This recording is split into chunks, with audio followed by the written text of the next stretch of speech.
Welcome to Uma Siva kitchen. Today ஒரு கீரை recipe தாங்க பார்க்க போகிறோம். அரைக்கீரை வச்சு பருப்பு போட்டு கூட்டு தான் பண்ண போகிறோம். அரைக்கீரை பருப்பு கூட்டு. வாங்க வீடியோக்குள்ளே போகலாம். அதுக்கு ஒரு கடாயை எடுத்துக்கோங்க. கடாயில் காஞ்சதும் எண்ணெய் வந்துட்டு ஒரு 2 ஸ்பூன் ஆயில் ஊற்றிக்கோங்க. 2 ஸ்பூன்றது கொஞ்சமாக தான் ஆயில் வரும். கடுகு உளுத்தம்பருப்பு போடுங்க.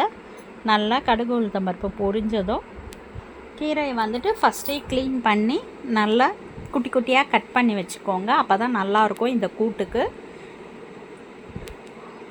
வெங்காயம் போட்டுக்கலாம்.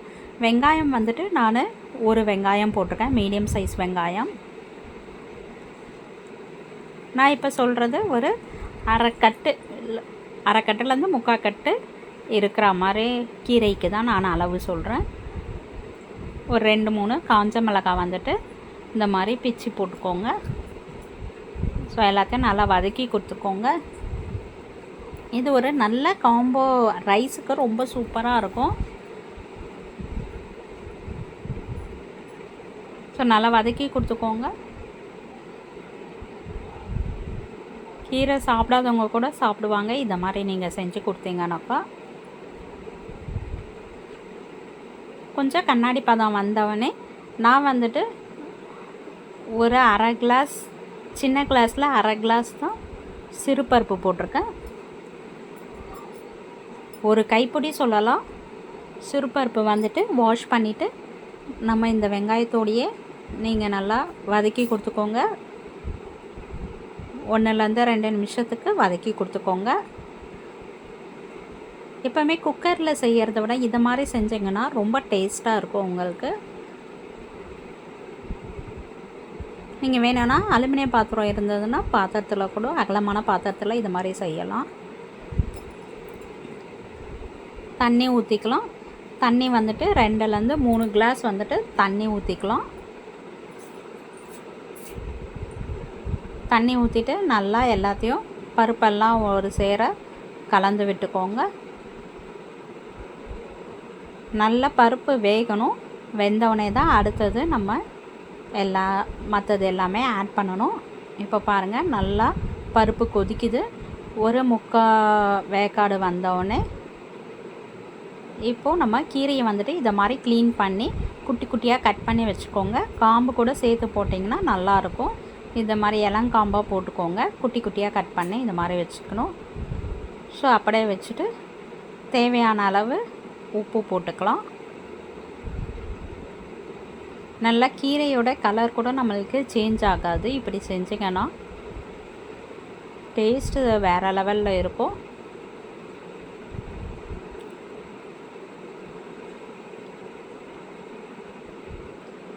எல்லாத்தையும் நல்லா இந்த மாதிரி ப்ரெஸ் பண்ணி விட்டுக்கோங்க.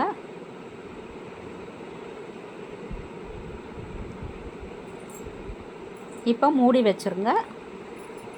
மூடி வச்சிட்டிங்கன்னா கொஞ்சம் நேரம் பொறுத்து பார்த்தாக்கா நம்மளுக்கு தண்ணி வேணும்னா தண்ணி ஆட் பண்ணிக்கோங்க. தண்ணி வந்து நம்ம ஃபஸ்ட்டே ஊற்றுனதுனால நான் தண்ணி ஊற்றலை, வெறுமனே கீரையை போட்டுட்டு மூடி வச்சுட்டேன். இப்போ பாருங்கள், இப்போ கீரையோடு சேர்ந்து பருப்பும் இன்னும் கொஞ்சம் வெந்துடும்.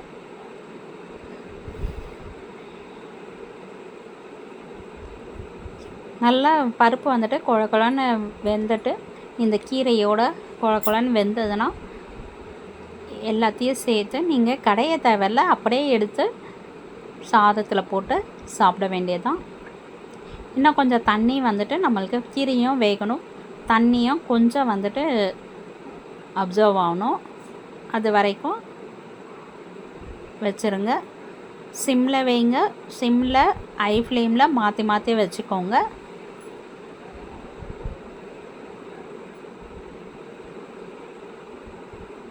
இதுக்கு தக்காளி எல்லாம் போடக்கூடாது.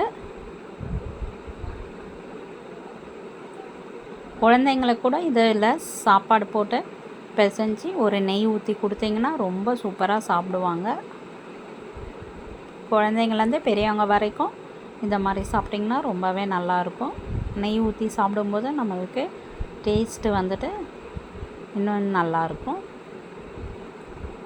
நல்லா இது கொஞ்சம் நேரம் வேக விடுங்க.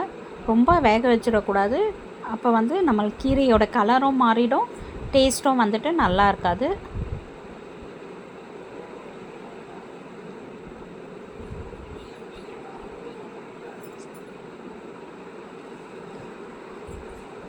நல்லா தண்ணியெல்லாம் கொஞ்சம் தளன்னு இருக்கிற மாதிரி தான் எடுக்கணும். அந்த கன்சிஸ்டன்சியில் இருந்தால் தான் நம்மளுக்கு சாதத்தில் போட்டு சாப்பிடும்போது கரெக்டாக இருக்கும்.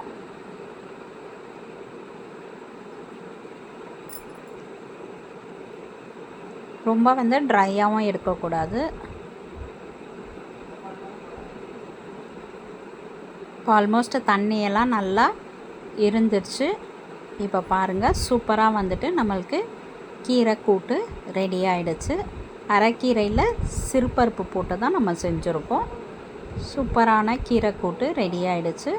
ஸோ இப்படியே எடுத்து நீங்கள் வந்துட்டு சாப்பாடோடு கலந்து சாப்பிடும்போது டேஸ்ட்டாக இருக்கும். பாருங்கள், சூப்பராக வந்துட்டு ரெடி ஆகிடுச்சு. இந்த வீடியோ பிடிச்சிருந்ததுன்னா லைக் பண்ணுங்கள், ஷேர் பண்ணுங்கள், சப்ஸ்கிரைப் பண்ணிக்கோங்க. உங்கள் ஃப்ரெண்ட்ஸ் அண்ட் ரிலேட்டிவ்ஸ்க்கும் ஷேர் பண்ணுங்கள். நம்ம சேனலில் நிறைய வீடியோஸ் போட்டிருக்கேன், அதுவும் போயிட்டு செக் பண்ணி பாருங்கள். தேங்க்ஸ் ஃபார் வாட்சிங். பாய்.